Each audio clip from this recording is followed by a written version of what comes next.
Assalamualaikum warahmatullahi wabarakatuh. Salam sejahtera untuk kita semuanya dan salam sehat. Rekan-rekan sekalian, hari ini saya akan berbagi beberapa trik penting dari Microsoft Word yang sering kita lupakan.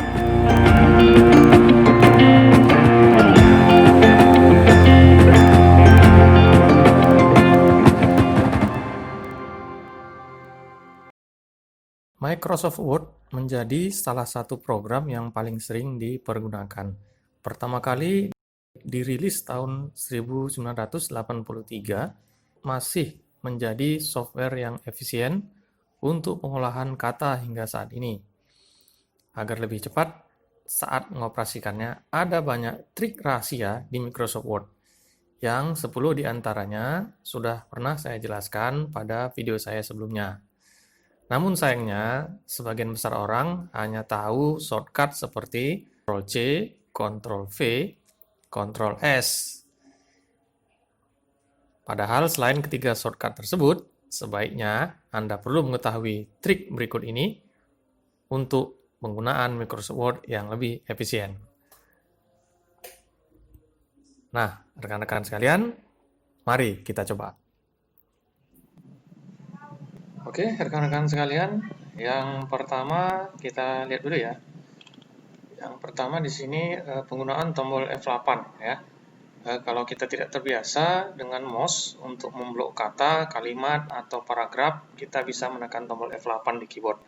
Kalau dengan mouse biasanya kan seperti ini ya, tinggal diklik, tahan, terus ditarik ya. Ini untuk memblok kalimat atau beberapa kata ya, atau satu kata ya. Kita biasa menggunakan mouse, tapi kalau kita tidak suka mouse-nya, tidak terbiasa dengan mouse-nya, kita bisa tekan tombol F8 sebanyak 2 kali untuk memblokir satu kata. Contohnya di sini saya klik di sini misalnya, kemudian saya tekan tombol F8 2 kali. Nah, ini untuk memblokir satu kata. Kalau kita tekan F8 sebanyak 3 kali, itu untuk memblokir satu kalimat. Nah, untuk memblokir satu kalimat. Oke, saya contohkan di sini. Ini kalimatnya, saya tekan F8 sebanyak 3 kali. 1, 2, 3. Maka satu kalimat ini terblokir. Kemudian kalau kita tekan F8 sebanyak 4 kali, itu gunanya untuk memblokir satu paragraf. Nah, kalau yang ini tadi satu kalimat ya. Sekarang kita akan blokir satu paragraf. Oke. Kita klik di sini, kita tekan F8-nya. F8 4 kali. 1 2 3 4. Maka satu paragraf ini akan terblokir. Kemudian kalau kita menekan tombol F8 sebanyak 5 kali, maka seluruh dokumen akan terblokir. Nah, itu seperti Ctrl A ya. Kita coba di sini, tekan F8 5 kali. 1, 2, 3, 4, 5. Nah, seluruhnya akan terblokir. Seluruhnya akan terblok, maaf ya. Nih, sama dengan menggunakan Ctrl A. Ya, rekan-rekan sekalian. Kemudian kalau kita gunakan tombol Shift dan F8 itu mengembalikan atau blok mundur. Oke. Kita coba ya. Ini kita blok dulu. Saya gunakan Shift F8. Nah, ini dia untuk melakukan blok mundur, mengembalikan ya. Seperti ini, saya ulangi ya. Ini misalnya saya blok sampai di sini, saya blok. Shift F8. Shift F8. Nah, ini. Itu dia. Oke, teman-teman sekalian, mudah-mudahan bisa diikuti ya. Kemudian yang kedua, perintah sama dengan ren dalam kurung P, B. Untuk apa? Untuk mengaktifkan lorem ipsum generator ya. Untuk mengaktifkan lorem ipsum generator. kadang-kadang kita perlu untuk membuat paragraf dummy ya. Paragraf dummy itu paragraf tanpa makna ya. Istilahnya dummy random ya, seperti contoh ya. Kalau kita mau buat proyek website sekedar untuk mengetes tampilan layout paragraf di website tersebut ya, kita biasanya mengetikkan teks dummy random namanya ya. Jadi kata-kata yang memang sudah tersedia sudah disediakan oleh fitur dari Microsoft Word ini ya. Nah, fitur tersebut tersembunyi ya, sudah merupakan bawaan dari Microsoft Word dan dapat dilakukan dengan mengetikkan sama dengan ren ya, dalam kurung P, B. P ini artinya mewakili jumlah paragraf yang kita inginkan. P mewakili berapa paragraf yang kita inginkan, dan B adalah untuk jumlah baris ya. Jadi P ini berapa paragraf yang mau kita buat, sedangkan B adalah berapa baris dalam paragraf tersebut yang mau kita buat. Contohnya, kalau kita ingin menghasilkan 2 paragraf dummy dengan 5 baris per paragrafnya, maka kita bisa menuliskan sama dengan run 2,5 lalu enter. Oke, ini saya ambil contoh, misalnya saya buat dokumen baru ya, rekan-rekan sekalian. Nah, ini dokumen baru yang masih kosong. Kemudian kita ketikkan rumus ini di sini ya. Rumusnya tadi run P, B. Ya, langsung ke contohnya saja ya. Misalnya di sini run buka kurung 2,5 tutup kurung, kemudian enter. Oke. Saya ketikkan di dokumen yang baru ini seperti ini, run ya. Di dalam kurungnya 2,5 lalu enter. 2 ini adalah 2 paragraf dan 5 ini adalah jumlah baris dalam setiap paragrafnya. Oke, langsung kita enter. Nah, hasilnya seperti ini ya. Ada 2 paragraf di sini, paragraf pertama dan ini paragraf kedua, dan setiap barisnya ada setiap paragrafnya ada 5 baris ya. Di sini 5 baris. Di sini ada 1 2 3 6 baris ya. Ini karena kelebihan ya. Ya, ini 1 2 3 ada 6 baris ya.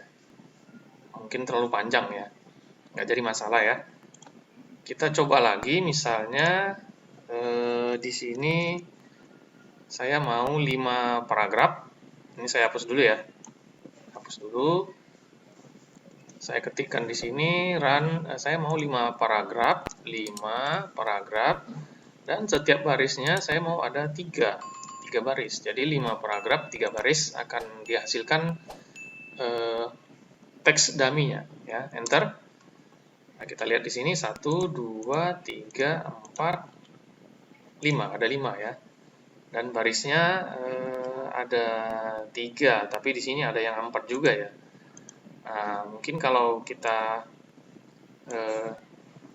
ganti teksnya atau kita perkecil ukuran teksnya, misalnya 10 seperti ini. Nah, ini 3 paragraf ya. Itu tadi karena ukuran teksnya terlalu besar ya. Kalau kita perkecil teksnya dengan ukuran standar ini, itu memang 5 paragraf, tapi masing-masing paragraf ada 3 baris. Seperti itu ya. Nah, berikutnya kita akan menampilkan kalkulator pada Microsoft Word ya, rekan-rekan sekalian. Biasanya kebanyakan orang kalau ingin menggunakan kalkulator itu menggunakan dari HP atau bawaan dari komputernya. Tapi ternyata ada juga kalkulator di Microsoft Word yang bisa kita gunakan untuk perhitungan sederhana. Caranya bagaimana? Ini dia. Caranya, klik di sini ya, teman-teman ya. Klik di menu File, kemudian di bagian Options, klik. Kemudian kita lihat di bagian Quick Access Toolbar, klik di sini. Kemudian di bagian Command, Di sini kita pilih all comments. Nah, kita cari di sini kalkulator. Berarti dari huruf C ya. Kalkulator. Kita pilih di sini kalkulator mana ya? Ini kalkulator, calculate ya. Calculate. Kemudian kita pilih calculate, kemudian kita tekan klik tombol ini ya, tombol add ini supaya dia masuk ke sebelah kanan ini nanti ya di sini. Kemudian kita klik OK. Maka kita perhatikan di sini dia sudah muncul di bagian atas ini ya. Di bagian title bar ya. Di sini ada muncul namanya kalkulator ya. Tapi keterangannya tertulis formula ya, formula. Misalnya kita ambil contoh di sini perhitungan yang sederhana saja misalnya. Nah, ini contohnya misalnya seperti ini. Biar cepat ya. Ini contoh saja. 1.500 tambah 3.500 tambah 1.250. Kita tekan tombol kalkulator ini. Bentar ya.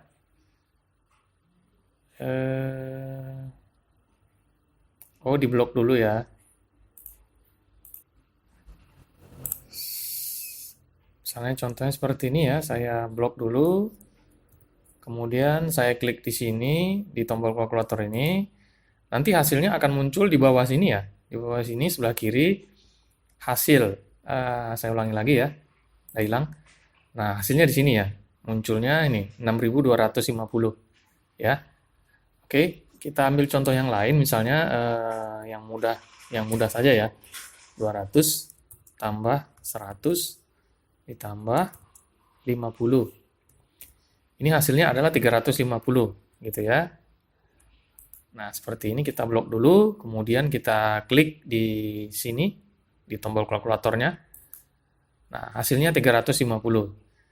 Ya. Kalau misalnya kita mau yang lebih banyak, misalnya yang jutaan juga bisa ya. Misalnya yang jutaan, yang miliaran juga bisa. Ini hanya contoh saja untuk memudahkan kita. Oke, sekali lagi hasilnya muncul di sini ya. Di bagian bawah sebelah kiri. Oke, kita lanjut lagi.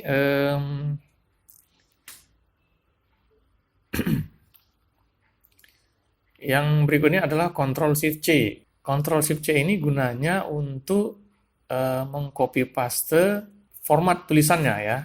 Yang di copy paste adalah format tulisannya. Ya. Ctrl Shift C ya.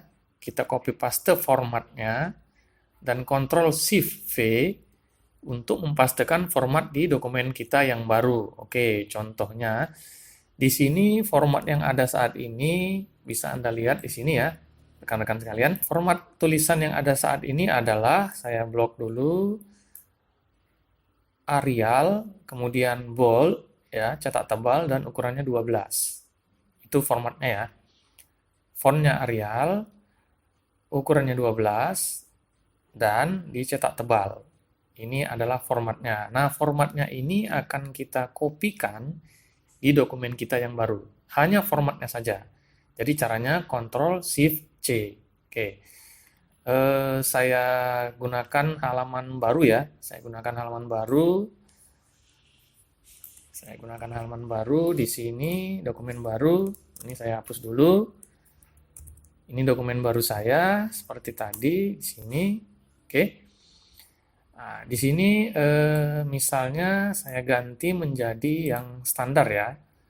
Saya ganti yang menjadi standar, bawaan dari Microsoft Office ini adalah Calibri, kemudian ukuran fontnya 11 dan tidak ada cetak tebal ya di sini ya. Hanya font Calibri dan ukuran fontnya 11. Nah, sekarang kita copy formatnya. Kita copy formatnya dari teks ini ya. Yang dicetak tebal ini saya tekan Ctrl Shift C, Kemudian saya menuju ke dokumen yang baru ini, dan di sini masih dalam keadaan terblok ya. Kemudian saya tekan Ctrl Shift V. Hasilnya dokumen baru ini formatnya dengan font Arial, ukurannya 12 dan dicetak tebal. Sama persis formatnya dengan yang di sini tadi ya. Arial ukuran 12 dan fontnya cetak tebal. Oke, bisa kita lihat di sini hasilnya. Sama ya, rekan-rekan. Oke, yang berikutnya lagi kontrol plus. Jadi apa ini ya? Kontrol plus dan kontrol shift plus. Kontrol plus dan kontrol shift plus. Ya. Kita tekan tombol kontrol, kemudian tanda plus, dan selanjutnya kita tekan kontrol shift dan tanda plus lagi. Gunanya untuk apa? Gunanya untuk membuat format superscript dan subscript ya. Subscript itu kalau contohnya seperti ini ya, kan? Ini subscript ya, kita ingin mengetikkan satu rumus kimia misalnya CO2 ya, yang angka 2-nya ini kecil di bagian bawah. Atau itu namanya subscript. Atau kita ingin mengetikkan rumus matematika XY pangkat 2 ya, atau XY kuadrat di sini, di mana angka 2-nya ini kecil tapi berada di atas. Itu namanya superscript. Oke, teman-teman. Kita akan coba ya. Yaitu dengan menekan Ctrl plus untuk subscript dan Ctrl Shift plus untuk superscript. Bisa kita lihat di sini ya. Ini kita CO2 seperti ini. Ctrl tanda plus ya.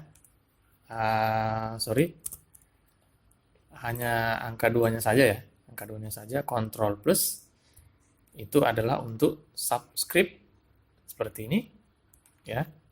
Bisa dilihat. Dan saya tekan Ctrl Shift plus. Ini untuk superscript. Seperti itu. Sangat mudah sekali ya, rekan-rekan sekalian. Oke, rekan-rekan sekalian, ini yang berikutnya adalah portrait dan landscape ya. Portrait dan landscape ini kita bisa memiliki halaman portrait dan landscape dalam satu dokumen ya. Nah, caranya seperti ini ya. Buka page layout seperti ini, buka page layoutnya, udah. Kemudian page setup, kita atur marginnya. Page setup di sini, kita atur marginnya. Ini misalnya marginnya 2 cm ya. Semuanya kita atur 2 cm. Ini custom aja ya. Custom. Kita atur 2 cm. Kemudian landscape di sini kita pilih landscape atau portrait ya. Saya pilih landscape dulu misalnya. Kemudian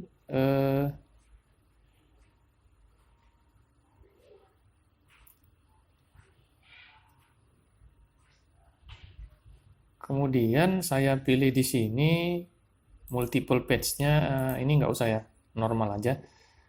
Di apply to-nya, ini saya pilih select text ya. Kemudian saya klik OK ya. Seperti ini. Kita lihat hasilnya. Nah, ini dia hasilnya. Mungkin terlalu kecil ya. Nah, ini hasilnya. Di bagian yang tadi saya klik, tadi, maka akan muncul orientasinya itu landscape ya. Landscape. Dan di bagian yang lain itu tetap portrait. Ini dia. Jadi dalam satu dokumen kita bisa mencampurkan antara orientasi dokumen yang landscape dan orientasi dokumen yang portrait. Gitu. Itu dia beberapa tips tambahan yang hari ini saya bagikan kepada rekan-rekan sekalian. Semoga bermanfaat dan bisa dipraktekkan. Jangan lupa, jika video ini bermanfaat, klik tombol like, subscribe, dan share, dan pastinya gratis. Sampai ketemu di video berikutnya. Assalamualaikum warahmatullahi wabarakatuh.